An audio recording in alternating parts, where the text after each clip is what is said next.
నేను జిఆర్ మహర్షి. అనంతపురం జిల్లా రాయదుర్గంలో విచిత్రమైన రాజకీయ పరిణామాలు చోటు చేసుకుంటున్నాయి. అదేమిటంటే, ఒకటి, వైసీపీ సిట్టింగ్ ఎమ్మెల్యే కాపు రామచంద్రారెడ్డి గారికి ఇక టికెట్ లేనట్టే అని స్పష్టం కావడంతో ఆయన ఈ మధ్య అమరావతిలో దండం కూడా పెట్టేసి వెళ్ళిపోయారు. ఇంకా ఆ ప్లేస్లో ఎవరు అనేది ఇంకా క్లారిటీ లేదు. కానీ ఈలోగా రామచంద్రారెడ్డి గారు ఏం చేశారంటే, కళ్యాణదుర్గం వెళ్ళి రఘువీరారెడ్డి గారిని, మాజీ మంత్రి కాంగ్రెస్ నాయకులు రఘువీరారెడ్డి గారిని కలిసి ఆయన ఆశీర్వాదాలు అవన్నీ తీసుకోవడం, ఇదంతా చూస్తే మనకేమనిపిస్తుందంటే, రామచంద్రారెడ్డి గారు అక్కడ విజయవాడ అమరావతిలో ప్రకటించినట్టుగా రాయదుర్గము కళ్యాణదుర్గంలో ఇండిపెండెంట్గానైనా పోటీ చేస్తాను అనే దాని కాకుండా ఆయన కాంగ్రెస్లో చేరి కాంగ్రెస్లో పోటీ చేస్తారు అనేది మనకు చాలా క్లారిటీగా వినిపిస్తోంది. అయితే కాంగ్రెస్కి ఇంకా షర్మిల గారు ఇంకా క్లియర్ కాలేదు. ఆమె ఎప్పుడొస్తారో తెలియదు, ఎందుకంటే ఆమెకి ఏదో ఇంట్లో శుభకార్యం ఉంది కాబట్టి.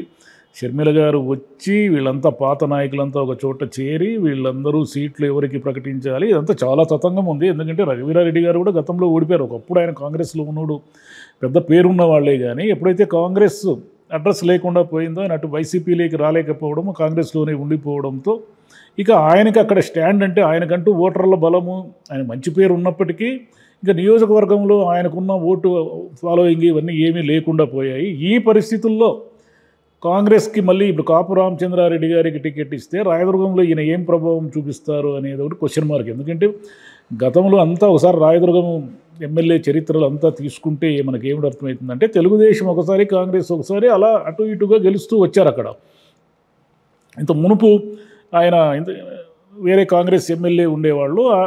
ఆ ఎమ్మెల్యే తర్వాత ఈయన కాపు రామచంద్రారెడ్డి గారు వచ్చారు, సీన్లోకి వచ్చారు. సీన్లోకి వచ్చిన తర్వాత ఇంత మునుపు ఈయనకేమీ రాయదుర్గంతో పెద్దగా సత్సంబంధాలు పరిచయాలు లేకపోయినప్పటికీ కాంగ్రెస్లో వైఎస్ రాజశేఖర రెడ్డి గారితో ఉన్నటువంటి స్నేహము పరిచయం కారణంగా ఈయన అక్కడ ఎమ్మెల్యేగా పోటీ చేశారు. తర్వాత వైసీపీలో కూడా ఎమ్మెల్యే అయ్యారు. ఇవన్నీ వరుసగా జరిగాయి. కానీ ఇప్పుడున్న పరిస్థితుల్లో ఏమిటంటే, పార్టీ వల్ల నాయకులకి బలమా, నాయకుల వల్ల పార్టీకి బలమా అనేది ఒక క్వశ్చన్ మార్క్ ఇప్పుడు. ఎందుకంటే జగన్ గారు చేస్తున్న ఈ ప్రయోగాలన్నీ మనం ఒకసారి జాగ్రత్తగా గమనిస్తే, ఆయన ఏమంటే పార్టీ అనేదే ముఖ్యము, నాయకులది ఏముంది, మహా ఉంటే 500 ఓట్లు ఉంటాయి వాళ్ళకి, అంతకంటే ఏముంది అనేసి ఆయన తన సమీకరణల పేరుతో అటు ఇటు మార్చేస్తున్నారు. అలా మార్పులకు గురై టికెట్ నిరాకరణకు గురైన వాళ్ళలో కాపు రామచంద్రారెడ్డి గారు కూడా ఒకరు.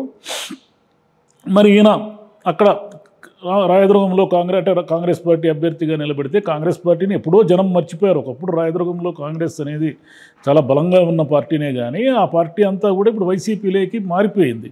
కాంగ్రెస్ కంటూ ఏమీ కేడర్ లేదు, ఓటర్లు లేరు, ఎవరు లేరు. ఇంక షర్మిల గారు వస్తే వైఎస్ రాజశేఖర రెడ్డి గారి కుమార్తెగా ఆమె ఏమైనా కాంగ్రెస్కు ప్రాణం పోస్తే అన్నో ఎన్నో ఓట్లు వస్తాయేమో తెలియదు. కానీ రామచంద్రారెడ్డి గారు కాంగ్రెస్లో చేరి కూడా ఏం ప్రయోజనం లేదు. ఎందుకంటే రఘువీరారెడ్డి గారే ఆ సీట్లో గెలుస్తారో లేదో నమ్మకం లేనప్పుడు ఆయన ఆశీస్సులు తీసుకుని ఈయన రాయదుర్గంలో పోటీ చేయడం వల్ల జరిగేదంతా నష్టమే. కానీ ఊరికే ఏదో పోటీలో ఉన్నానంటే ఉన్నాను అనే తప్ప వీళ్ళంతా ఏం గట్టిగా పోటీ ఇచ్చే పరిస్థితుల్లో అయితే లేరు. ఎందుకంటే గ్యారెంటీగా ఓడిపోతారు, కాంగ్రెస్ పార్టీలో ఉంటే ఓడిపోతారు. కాబట్టి ఇన్నాళ్ళు ఎమ్మెల్యేగా ఒక పరువు మర్యాద గౌరవం అన్నీ ఉన్నప్పుడు ఊరికే ఓడిపోవడము, డిపాజిట్లు కోల్పోవడము, డబ్బులు ఖర్చు చేసుకోవడము, ఏదో మేము పోటీలో ఉన్నామని ఉనికిని చాటుకోవడానికి తప్ప దీనివల్ల ఏ ప్రయోజనమూ ఉండదు.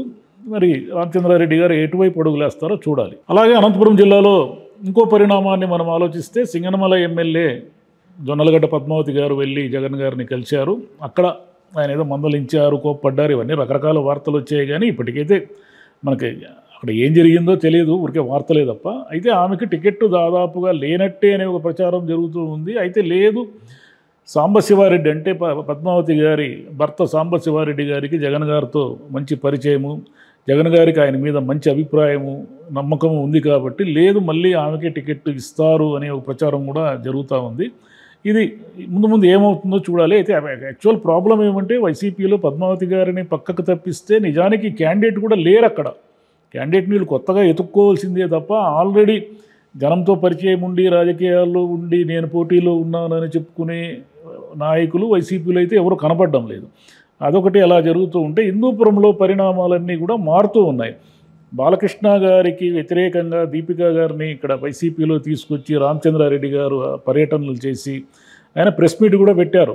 బాలకృష్ణ గారిని మేము గట్టిగా కట్టడి చేసి ఓడించే దిశగా తీసుకెళ్తాము, మాకు ఇక్కడ నియోజకవర్గంలో ఉన్న అన్ని గ్రామాల్లో కూడా మా క్యాడర్ ఉంది, సర్పంచులు ఉన్నారు, మండల జెడ్పీటీసీలు ఉన్నారు, వీళ్ళందరూ ఉన్నారు. కాబట్టి వీళ్ళందరూ కూడా ప్రభుత్వం తరఫున చాలా పనుల్ని సక్సెస్ఫుల్గా చేశారు, సక్సెస్ఫుల్గా సాధించారు కాబట్టి మేము గట్టిగా ఓట్లు అడగడానికి మాకు హక్కు ఉంది, మేము ముందుకెళ్తాము అని అంటున్నారు.